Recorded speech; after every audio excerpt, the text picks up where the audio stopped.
এই দোয়াটা প্রত্যেক রাতে যেন আমরা বেশি বেশি করি। সম্মানিত শ্রোতা, সবাই একটু পড়ুন মেহরবানি করে। আল্লাহুম্মা ইন্নাকা আফুউন তুহিব্বুল আফওয়া ফাআফু আন্নি।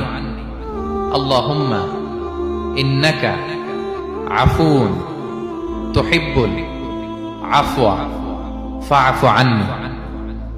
হে আল্লাহ, আপনি ক্ষমাশীল, আপনি ক্ষমা করাকে পছন্দ করেন। আল্লাহ আমাকে